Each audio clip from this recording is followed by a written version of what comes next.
Hello friends, இந்த வீடியோவில் நாம் சிம்பிள் ஃபியூச்சர் டென்ஸ்னால் என்ன அப்படின்ட்டு நம்ம டீட்டெயிலாக கற்றுக்கிட போகிறோம்.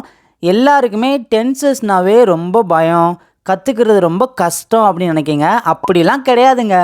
ரொம்ப சிம்பிளாக இங்கிலீஷ் பேசலாம் யூடியூப் சேனலில் நம்ம ஈஸியாக கற்றுக்கலாங்க. சிம்பிள் ஃபியூச்சர் டென்ஸ் அப்படின்னா தமிழில் எதிர்காலம், அதாவது எதிர்காலத்தில் ஒரு செயல் நடக்கும் பார்த்தீங்களா, அந்த செயலை பற்றி பேசுகிறது தான் சிம்பிள் ஃபியூச்சர் டென்ஸ். நான் எக்ஸாம்பிள் சொல்கிறேன். அவன் அடுத்த வாரம் வருவான். இந்த சென்டென்ஸை நல்லா கவனிங்களேன். இந்த சென்டென்ஸில் இருக்கிற செயல் நடந்து முடிஞ்சிருக்கா? இல்லை. இப்போ நடக்குதா? இல்லை. இனிமேல் தான் இந்த செயல் நடக்க போகுது. அதனால தான் இதை நாம் சிம்பிள் ஃபியூச்சர் டென்ஸ் அப்படின்னு சொல்லுவாங்க. இந்த சென்டென்ஸ்லேயே பாருங்களேன், இது பாசிட்டிவாக இருக்குதா? அவன் அடுத்த வாரம் வருவான். இந்த மாதிரி நம்ம ஃப்யூச்சர் டென்ஸில் எப்படி பாசிட்டிவான சென்டென்ஸை உருவாக்கி நம்ம பேசுகிறது அப்படின்னு நம்ம பார்க்கலாங்க. எப்பயுமே நம்ம ஒரு டென்ஸ் எழுதுகிறோம் அப்படின்னா அந்த டென்ஸ் பார்த்திங்கன்னா ஸ்ட்ரக்சர் வச்சு மட்டும்தான் நம்மளால் சென்டென்ஸ் எழுத முடியும். இந்த சிம்பிள் ஃப்யூச்சர் டென்ஸோட ஸ்ட்ரக்சர் பார்த்திங்கன்னா இது தாங்க. ஃபர்ஸ்ட் சப்ஜெக்ட் இருக்கணும், அதுக்கப்புறம் வில் அப்படிங்கிற ஆக்சிலரி வேர்ப் இருக்கணும், அதுக்கப்புறம் பார்த்தீங்கன்னா வெர்ப் இருக்கணும். நான் உங்களுக்கு சிம்பிளாக சொல்லித்தரேன். சப்ஜெக்ட்னா என்ன அப்படின்ட்டு நான் எல்லா வீடியோவிலும் சொல்லி கொடுத்துருக்கேன். பரவாயில்ல, ஏன்னா இந்த வீடியோவை நிறைய பேர் புதுசாக பார்ப்பாங்க. அவங்களுக்காக நான் சப்ஜெக்ட்னா என்னென்னு சொல்கிறேன். ஒன்றும் இல்லைங்க. I, we, you, they, he, she, it, name, இதை தான் நாம் சப்ஜெக்ட் அப்படின்னு சொல்லுவோம். ஆக்சிலரி வேர்ப்னா வில், அதை நான் உங்களுக்கு டீட்டெயிலாக சொல்கிறேன். நெக்ஸ்ட்டு பாருங்கள், வேர்ப் இருக்கா? வேர்ப் அப்படின்னா ஆக்ஷன், நம்ம செய்யக்கூடிய செயலை குறிக்கும். இங்கே வர்றது ஒரு செயல் தானேங்க. நான் வருவேன், வர்றது ஒரு செயல் தானே. சாப்பிட்றது ஒரு செயல், தூங்கிறது, விளையாடுறது, படிக்கிறது, ஓடுறது, நடக்கிறது, இது எல்லாமே ஒரு செயலை குறிக்குது பார்த்தீங்களா. இதை தான் நாம் வெர்ப் அப்படின்னு சொல்லுவோம். நீங்கள் நல்லா கவனிங்க. இந்த வெர்பு பார்த்தீங்கன்னா ப்ரெசன்ட் ஃபார்மில் என்ன வேர்ப் இருக்குதோ அதுதான் நம்ம யூஸ் பண்ணணும். அதாவது V1 அப்படின்னு சொல்லுவாங்க. ப்ரெசன்ட் ஃபார்ம்னா சிம்பிளாக சொல்கிறேங்க. விளையாடுறதுக்கு இங்கிலீஷில் ப்ளே. இதுவே பாஸ்ட் ஃபார்ம்னா பிளேடு, ஈடி சேர்க்கணும். இதுவே பாஸ்ட் பார்ட்டிசிபிள் அப்படின்னா பிளேடு, அதுவும் பிளேடு தான் வரும். இப்போ உங்களுக்கு புரியுதாங்க? சமைக்கிறதுக்கு ப்ரெசன்ட் ஃபார்மில் குக், பாஸ்ட் ஃபார்மில் குக்டு, பாஸ்ட் பார்ட்டிசிபிளில் குக்டு. இந்த மாதிரி நீங்கள் ப்ரெசன்ட் ஃபார்மில் இருக்கிற வேர்பை தான் நாம் இந்த இடத்துல யூஸ் பண்ணணும், மறந்துடாதீங்க. ப்ரெசன்ட் ஃபார்ம்னா ஒரு வேர்புக்கான மீனிங்கை அப்படியே கொடுக்கும். நடக்கிறதுக்கு என்ன இங்கிலீஷில் வாக், தூங்குறதுக்கு ஸ்லீப், ஓடுறதுக்கு ரன், வாங்கிறதுக்கு பை, தூங்குறதுக்கு ஸ்லீப். இந்த மாதிரி நமக்கு நார்மலாக நம்ம பேசக்கூடிய எல்லாமே பார்த்திங்கன்னா ப்ரெசன்ட் ஃபார்மில் தான் பேசுவோம். ஓகேங்களா? இந்த வேர்பை தான் நாம் இந்த இடத்துல நம்ம யூஸ் பண்ணணும், மறந்துடாதீங்க. இப்போ உங்களுக்கு சப்ஜெக்ட்னா என்ன, வேர்ப்னா என்னன்னு தெரிஞ்சிருச்சாங்க? ஓகே. இப்போ கீழே பாருங்களேன், நான் வருவேன். இப்போ மேலே ஸ்ட்ரக்சர் பாருங்கள். ஃபர்ஸ்ட்டு சப்ஜெக்ட் இருக்குதா? சப்ஜெக்ட்னா என்ன? நான். நான் அப்படிங்கிறதுக்கு இங்கிலீஷில் ஐ அப்படின்னு சொல்லுவோமா, எழுதியாச்சு. அதுக்கப்புறம் பாருங்களேன், கீழே பாருங்கள், தமிழ் சென்டென்ஸ் பாருங்கள். வருவேன், வர்றது ஸ்ட்ரக்சர் படி என்னது? வெர்பு தானே, எழுதியாச்சு. நீங்கள் நல்லா கவனிங்க. சப்ஜெக்டும் எழுதியாச்சு, வெர்பும் எழுதியாச்சு. இந்த ரெண்டுக்கும் நடுவில் மேலே ஸ்ட்ரக்சர் பாருங்கள். ரெண்டுக்கும் நடுவில் என்ன இருக்குது? ஆக்சிலரி வேர்பு இருக்குதா? இந்த ஆக்சிலரி வேர்பு அப்படிங்கிற வில்ல இந்த இடத்துல எழுதுனா மட்டும்தான் இந்த சென்டென்ஸ் பார்த்திங்கன்னா ஒரு சரியான ஃப்யூச்சர் டென்ஸ்க்கான மீனிங் வந்து கொடுக்குங்க. இப்போ உங்களுக்கு புரியுதாங்க? நான் வருவேன் அப்படிங்கிறத ஐ கம், சப்ஜெக்டும் வேர்பும் மட்டும் இருந்துச்சு அப்படின்னா அந்த மீனிங் ஃப்யூச்சர் டென்ஸை குறிக்காது. ஐ கம் அப்படின்னா நான் வருகிறேன், இது ப்ரெசன்ட் டென்ஸ். இப்போ நடக்கக்கூடிய ஒரு செயலை பற்றி பேசுகிறது தான் ப்ரெசன்ட் டென்ஸ். நம்ம அதையும் டீட்டெயிலாக வீடியோ அப்லோட் பண்ணியிருக்கோம். ஆனால் இந்த இடத்துல கவனிங்களேன், நான் வருவேன் ஃப்யூச்சரில் நடக்கக்கூடிய ஒரு செயல் தானே. அப்போனா நாம் ஃப்யூச்சரில் நடக்க போகிற ஒரு செயலை பற்றி பேசுகிறோம் அப்படின்னா கண்டிப்பாக நமக்கு ஆக்ஸிலரி வேர்ப் ரொம்ப ரொம்ப முக்கியம். ஆக்ஸிலரி வேர்ப் தான் இந்த சென்டென்ஸோட உயிர்னு கூட சொல்லலாம். இந்த ஆக்ஸிலரி வேர்ப் இல்லைன்னா இந்த சென்டென்ஸ் ஃப்யூச்சர் டென்ஸுக்கான மீனிங்கை சுத்தமாக தரவே தராது. இப்போ உங்களுக்கு புரியுதாங்க ஏன் நமக்கு ஆக்ஸிலரி வேர்ப் அப்படிங்கிறது ரொம்ப முக்கியம் தெரியுதா? ஓகே, நம்ம இப்போ நிறைய எக்ஸாம்பிள்ஸ் வச்சு நம்ம சென்டென்ஸ் எழுத போகிறோம்.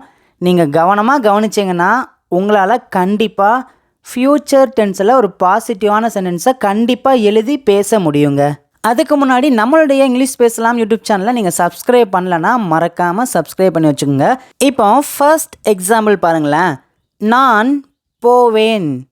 நான் போவேன் ஃப்யூச்சரில் நடக்கக்கூடிய ஒரு செயல். இப்போ நடக்கலை, ஃப்யூச்சரில் நடக்க போகுது. ஓகேங்களா?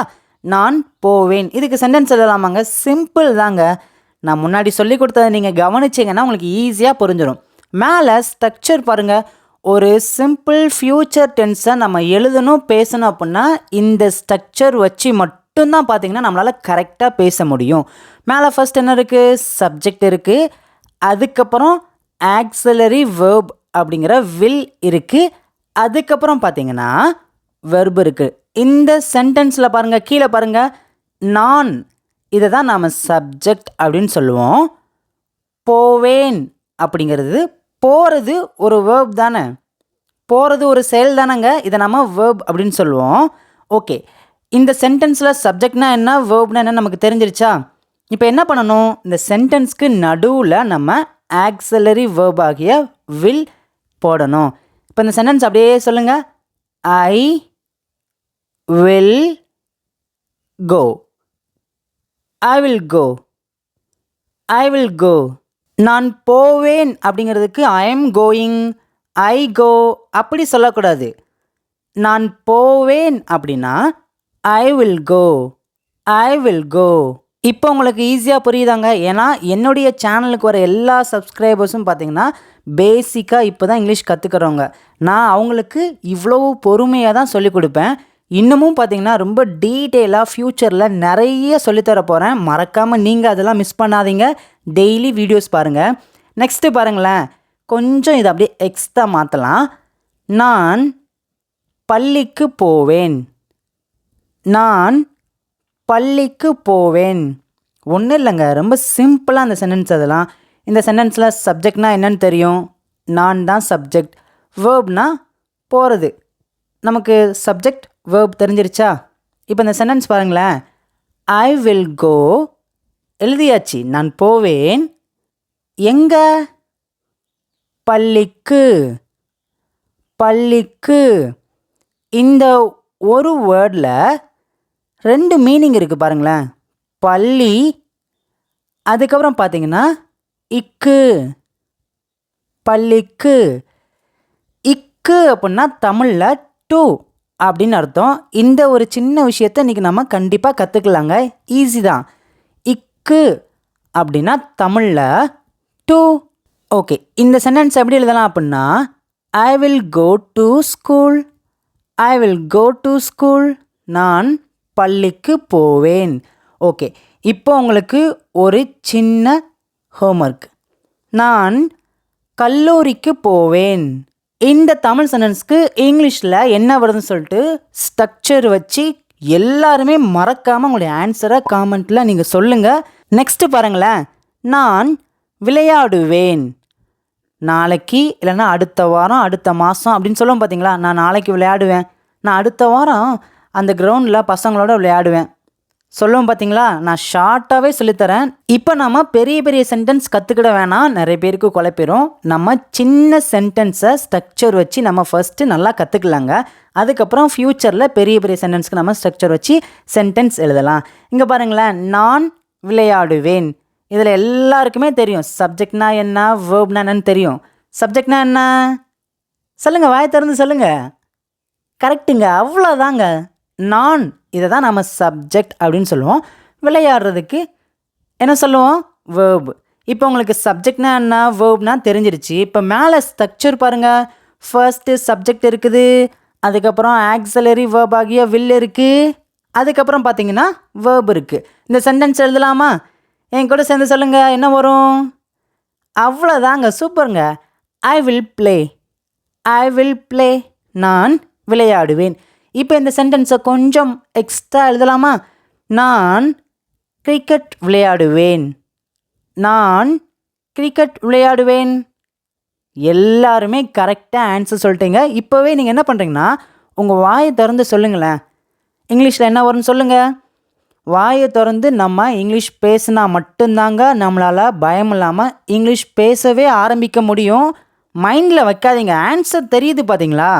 மைண்டில் தெரியுது பார்த்தீங்களா? வாயை திறந்து உச்சரிங்க. இது ரொம்பவே பேசிக் கிளாஸ் தாங்க. வாயை திறந்து சொல்லுங்கள். ஓகேங்க, சூப்பருங்க. அவ்வளோதான். இப்போ நான் சென்டென்ஸ் எழுதுகிறேன். I will play. I will play. இது பார்த்தீங்கன்னா நான் விளையாடுவேன். என்ன? Cricket. I will play cricket. I will play cricket. நான் கிரிக்கெட் விளையாடுவேன். புரியுதாங்க? நெக்ஸ்ட் ஒரு எக்ஸாம்பிள் பார்க்கலாமா? வீடியோ பிடிச்சிருக்கா? மறக்காமல் வீடியோவுக்கு லைக் பண்ணிக்கோங்க. இப்போவே இங்கிலீஷ் கற்றுக்குறோன்னு நினைக்கிறவங்க ஃப்ரெண்ட்ஸ்க்கெலாம் மறக்காமல் அந்த வீடியோவை ஷேர் பண்ணுங்கள். ஓகே, உங்களுடைய கருத்துக்களை காமெண்ட்டில் நீங்கள் சொல்லுங்கள். நெக்ஸ்ட் நம்ம பார்க்க போகிற சென்டென்ஸ் பாருங்களேன். அவள் சமைப்பாள். அடுத்த வாரம் அவள் பிரியாணி சமைப்பா அப்படின்னு சொல்லுவோம் பார்த்தீங்களா? இந்த வாரம் சமைக்கல, அடுத்த வாரம்னா பிரியாணி சமைக்கலாம் சொல்லுவோம்ல. அவள் சமைப்பாள். சப்ஜெக்ட் என்ன? அவள். வேர்ப் என்ன? சமைக்கிறது. மேலே ஸ்ட்ரக்சர் பார்த்தீங்களா? சப்ஜெக்ட் தெரிஞ்சிருச்சு, வேர்ப் தெரிஞ்சிருச்சு. இப்போ இந்த சென்டென்ஸை எல்லாமே ஈஸியாக எழுதிடலாங்க. எங்கே சொல்லுங்கள் பார்க்கும். ஓகேங்க, சூப்பருங்க. அவ்வளோதான். She will cook. ஏன் வில் யூஸ் பண்ணியிருக்கோம்? ஃப்யூச்சர் டென்ஸில் நாம் சப்ஜெக்ட் அப்புறம் வில் எழுதி தான் வேர்ப் எழுதணும். புரியுதாங்க? இப்போ நம்ம வில் இல்லாமல் வேர்ப் மட்டும் எழுதணும் அப்படின்னா அது பார்த்திங்கன்னா ப்ரெசன்ட் டென்ஸாக மாறிடும். நம்ம இங்கே கற்றுக்கிறது ஃப்யூச்சர் டென்ஸ். அவள் சமைப்பாள். ஃப்யூச்சரில் நடக்கக்கூடிய ஒரு செயல் இது. She will cook. She will cook. அவள் சமைப்பாள். இப்போ இந்த சென்டென்ஸை கொஞ்சம் எக்ஸ்ட்ரா எழுதலாம். அவள் பிரியாணி சமைப்பாள் எழுதலாமா? கரெக்டுங்க. She will cook biryani. She will cook biryani. அவள் பிரியாணி சமைப்பாள். இப்போ உங்களுக்கு ஒரு ஹோம்ஒர்க் என்ன அப்படின்னா, மகா பிரியாணி சமைப்பான். இந்த இடத்துல என்னுடைய நேமை நான் மென்ஷன் பண்ணியிருக்கேன். நீங்கள் என்ன பண்ணுறீங்கன்னா, வீடியோ பார்க்குற உங்கள் நேமை இந்த இடத்துல மென்ஷன் பண்ணி பிரியாணி சமைப்பான் அப்படிங்கிறத மறக்காமல் எல்லாருமே உங்களுடைய ஆன்சரை இங்கிலீஷில் என்ன வருதுன்னு சொல்லிட்டு மறக்காமல் காமெண்ட்டில் சொல்லுங்கள். இன்னொரு எக்ஸாம்பிள் பாருங்களேன். நாங்கள் போவோம். நாங்கள் போவோம். இதில் சப்ஜெக்ட்னா என்ன, வேர்ப்னா என்னன்னு சொல்லிட்டு நல்லாவே தெரியும். நாங்கள் இதை தான் நம்ம சப்ஜெக்ட் அப்படின்னு சொல்லுவோம். போகிறத நம்ம வேர்ப் அப்படின்னு சொல்லுவோம். இப்போ ஸ்ட்ரக்சர் பாருங்கள். சப்ஜெக்ட் ஃபர்ஸ்ட் இருக்கணும், வில் இருக்கணும், வேர்ப் இருக்கணும். இப்போ இந்த சென்டென்ஸில் சப்ஜெக்ட்டும் வேர்பும் நமக்கு நல்லாவே தெரிஞ்சிருச்சா? இப்போ நம்ம ஈஸியாக சென்டென்ஸ் எழுதலாமாங்க. we will go.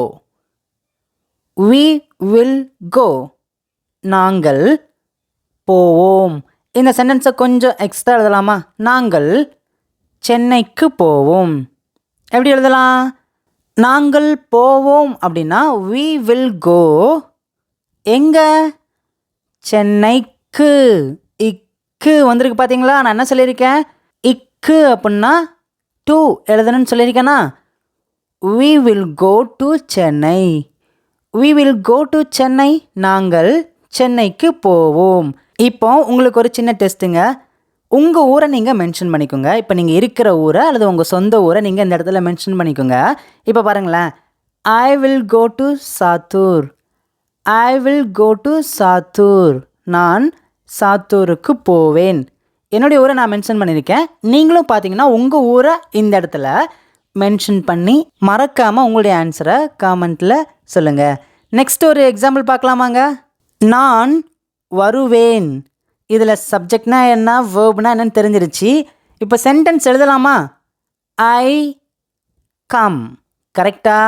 தப்புங்க, அப்படி எழுதக்கூடாது. என்ன எழுதணும் சேர்த்து? ஆக்ஸிலரி வேர்ப் கண்டிப்பாக எழுதணும். I will come. I will come. நான் வருவேன்.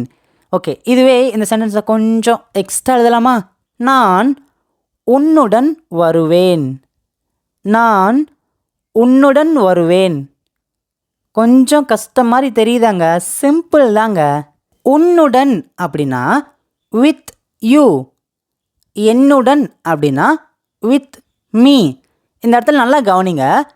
வித் அப்படின்னா உடன் அப்படின்னு அர்த்தம். வித் யூ உன்னுடன், வித் மீ என்னுடன், நான் உன்னுடன் வருவேன். எப்படி எழுதலாம்? I will come with you, I will come with you, I will come with you. நான் உன்னுடன் வருவேன். சிம்பிளாக ஈஸியாக நம்ம கற்றுக்கிட்டோமா? ஓகேங்க. இப்போ ஃபைனலாக நான் உங்களுக்கு 4 தமிழ் சென்டென்ஸ் இங்கே சொல்லியிருக்கேன். நான் சாப்பிடுவேன், நான் படிப்பேன், அவன் நாளைக்கு வருவான், அவள் நாளைக்கு போவாள். இந்த 4 தமிழ் சென்டென்ஸ்க்கும் இங்கிலீஷில் ஸ்ட்ரக்சர் வச்சு எல்லாருமே கண்டிப்பாக என்ன பண்ணணும்னா உங்களுடைய ஆன்சரை கமெண்ட்டில் சொல்லுங்கள். வீடியோ பிடிச்சிருக்காங்க. நாளைக்கு பார்த்தீங்கன்னா சிம்பிள் ஃப்யூச்சர் டென்ஸில் எப்படி ஒரு நெகட்டிவான சென்டென்ஸ் நம்ம உருவாக்குறது அப்படின்ட்டு நம்ம பார்க்கலாங்க. வீடியோ உங்களுக்கு பிடிச்சிருக்காங்க? இன்னும் நம்ம நிறைய வீடியோஸ் பார்த்தீங்கன்னா டெய்லி நம்ம அப்லோட் பண்ண போகிறோம். வீடியோவை நீங்கள் கண்டிப்பாக பாருங்கள். சேனலை சப்ஸ்கிரைப் பண்ணி வச்சுக்கோங்க. இன்னும் இது போல் நிறைய வீடியோஸில் உங்களை வந்து பார்க்குறேன். தேங்க்யூ.